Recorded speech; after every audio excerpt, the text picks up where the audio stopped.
The last few weeks on the YouTubes, I've noticed some interesting conversations regarding age and weight, things of that nature. Specifically age. There's a couple of lifters. One comes to mind specifically. I never name names on YouTube. I generalize and I might point out something that I've read or seen, but I never actually say names. You guys can maybe infer who I'm talking about, but I will never call anyone out specifically. I never do that. However, I'm sticking up for my masters lifters here. I noticed some comments regarding age, and of course the comments were from other people who maybe were younger, and they were inferring basically that older lifters just use age as an excuse to not be as strong as younger lifters. And I've seen that happen. I've seen guys just use age as an excuse. And generally, I tell my older lifters, don't use your age as an excuse. But I also tell younger lifters, hey man, you make it to 50 years old and you're still pushing some massive weight. That is something that should be celebrated because it's exceedingly rare. So there's three main categories that I believe affect your ability to lift maximal amounts of weights. There's age, there's weight, and PED use. Those are the three big ones. These little online competitions are fun, and it's always good to see if you can outdo your buddy, especially when you have a set amount of weight that you're trying to target and everybody tries to beat that.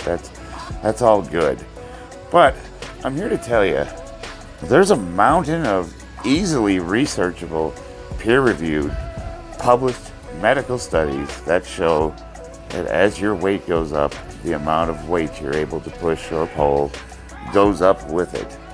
So if you're a 300-pound guy, let's say, and you can deadlift, let's pick an arbitrary number, 500 pounds, and then you're competing against somebody that weighs 180 pounds, and he can pick up 450. That guy, the 180-pound guy, in competition, would get the medal. He would win the competition because they have a calculation. The USPA uses dots. Some of them use Wilks, but it's a formula that essentially takes into consideration your weight class. And the guy that picks up 455 pounds would beat the 300-pound guy that picks up 500 pounds. You say, well, how's that? I mean, the guy picked up the most amount of weight. Yeah, but they kind of go by body percentage, and it's way more impressive if a 180-pound guy can do it. Trust me. Legendary raw bench presser Eric Spoto quoted many times that as your weight goes up, the amount of weight that you're able to bench press goes up. And he told me specifically when I was stuck at 300 pounds on the bench, he said, you want to bench more? Put on some damned weight. He told me I need to get heavier, and then I'll bench more. He said that to me in person. So in competition, best lifter is generally going to be a calculation. They use the calculation to determine who did the most amount of weight based on their weight class. But the guy who picks up the most amount of weight will also get a medal for overall strength. So they're both recognized. So the big heavy guy that picks up the most amount of weight will still get up there on the podium and get a present, and the best lifter generally goes to the guy who picks up the most amount of weight ratioed to his weight class. So they're both celebrated. And let's not forget, most people don't care if you can deadlift 3 times your body weight if you're 150 pounds. They want to see the big boys. They want to see the guys that can pick 1,000 pounds up. So, hey, two different schools of thought. Who's right? I don't know. Maybe they're both right. Maybe they're both wrong. I guess it just comes down to personal choice. So now let's talk about age. Man, YouTube has no love for older lifters, and I can see why. You know, it's hard to put yourself in other people's shoes. You haven't lived that experience yet. You don't know what it's like to have arthritis. You don't know what it's like to have constant tendonitis. You've accumulated injuries over the decades. You know, you've worked your entire life. You've ground your body into dirt. age is huge. You can easily research. You can go online. You can look at the records. And there is a staggering, stark, and steep drop-off over the age of 40 of men and women that are competing. I'm telling you, it just drops off like a cliff, the bell curve. People just don't compete after 40. To put that into perspective, the open division, you can go on powerlifting rankings. You just type in powerlifting rankings in Google and go to openpowerlifting.org and look at the numbers.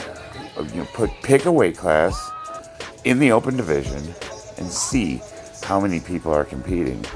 Thousands of thousands across the world. Now start looking at masters lifters and you'll see in the 40s there's still thousands. 45, it drops. There's a couple thousand. Over 50, a couple hundred. There's a couple hundred in the rankings. Over 60, there might be 100 across the world. We're talking across the world. You get in your 70s, it's a handful. 80s, there might be less than 20 across the world. There's 20 people that are 80 that are competing in the records, somewhere around there. So it's a steep, sharp decline. And if you, by some miracle, make it to the age of 50 and you're still competing at a reasonably high level, you are a genetic outlier. You are a freak of nature. It is exceedingly rare to find guys over the age of 50 that could still compete and still do all 3 lifts. A lot of them, they're so broken and beat up, they only compete and do 1 lift. They can't do them all. So if you see a guy that's reasonably strong over the age of 50 and he's still getting it done and he's fully ambulatory and he's able to move and do everything that the younger guys can do, maybe not as fast, maybe not as strong, you should celebrate that guy. That guy's amazing. That guy there's not a lot of them, trust me. Now we gotta talk about the subject nobody ever wants to talk about.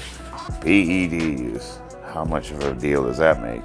It is huge. Let me tell you, even just regular hormone replacement therapy, I'm telling you, it makes a big difference. When I first went on doctor prescribed simple HRT, a lot of older lifters, when they do make that decision, they're not in a good place. Their body's basically shut down at that point. And yeah, they might be mildly physically active, but if you get to the point where you're seeking help from a doctor, you're probably not in a great place, physically or mentally. And it'll literally transform you, and you feel like you're 20 again. And then, of course, if you go above and beyond that, it makes a huge difference. It's huge. And there's so many different directions you can go with that. You can turn yourself into a science experiment and, blow up and turn you can get really, really, really strong depending on what you take. And then there's the guys that try to ride the line and, just take the lowest efficacious amount of whatever, and they're going to see amazing results too. How much of that do you retain? I think that depends on what were you going into it? What was your baseline strength? Were you already pretty strong and competitive, and you decided to, kind of like me, I was pretty much at my peak of what I was going to obtain naturally when I started taking PEDs. So when I did my cycle, I did blow up a little bit, and then of course when I stopped, I did lose a little bit, but I was able to pretty much retain all of my gains because I was pretty good to go to begin with. But if you're one of those guys that just starts taking a mountain of pharmaceuticals and you've only started training and you blow up, if you stop, you're going to lose all that. So, it's just, there's so much nuance and different. It's something I really can't speak to because I don't have enough context. I don't know enough people. I will say this. There's guys my age that go off the deep end and they take a bunch of stuff and they get huge and strong. But, one thing to consider, you're an older lifter, you're in your late 40s, early 50s. This stuff is toxic. It is poison. It will kill you. It raises your blood pressure, it raises your cholesterol, and, it does a whole bunch of different things to your body. So if you're not under strict doctor supervision and you're messing around, you might be putting yourself into an early grave. Conversely, the flip side to that is if you go through a doctor and, you do it right and you're checking your blood and you're doing all that good stuff. Yeah, I'm not here to judge anybody. I don't care if you're one of those militant natties and you'll never touch any drugs at all. That's awesome. I don't care if you're vegan, even though you're insufferable. Keep it to yourself, good buddy. I don't care if you use PEDs. I don't care if you decide to eat yourself into a whale just so you can bench 30 more pounds. Here's a thought experiment, guys. What's better? Going on PEDs so that you can bench 100 more pounds, or putting on 100, 150 pounds of fat and muscle so you can bench 100 more pounds. Which one's better for you? They're both awful. They're both horrible. They both put an enormous amount of strain on your cardiovascular system, and they both, they pretty much screw your physiology up really badly.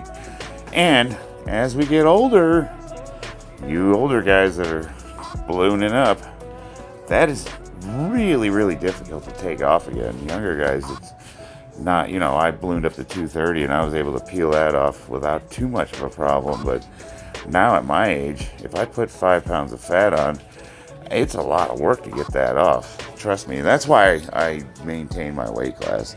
I'm comfortably as big as I want to be. I don't want to get any bigger. I don't want to get any smaller. I feel great at this weight class, and that's why I stay with it. Because guys have suggested, hey, pack a few pounds on, you'll bench more. Nah, I'd rather not. So, well, to wrap it up, the point of this whole thing is, give the older guys some love. Give this older guys some love. I'm not really seeking anything for me. I'm 48, yeah, but you know what? I feel pretty young. I'll tell you what, though. The one thing I've noticed is, even though I'm the strongest I've ever been, and I am absolutely the strongest at my age in my entire life. And I attribute that mostly to my late start. I didn't really start powerlifting until I was 40, so I didn't have the mileage that a lot of the other guys had. Even though I'm the strongest, recovery from injuries, oh my God, if I get hurt, it could be months before I recover.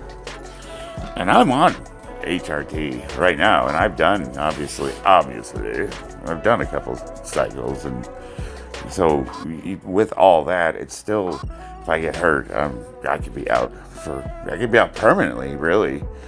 At this point, if I get another injury like I had last year, I'd be done. That'd be it. Kaput. I want to celebrate all of you, young, old, whatever, big, small. I love all you guys. Everyone has something to offer, and you're also very impressive.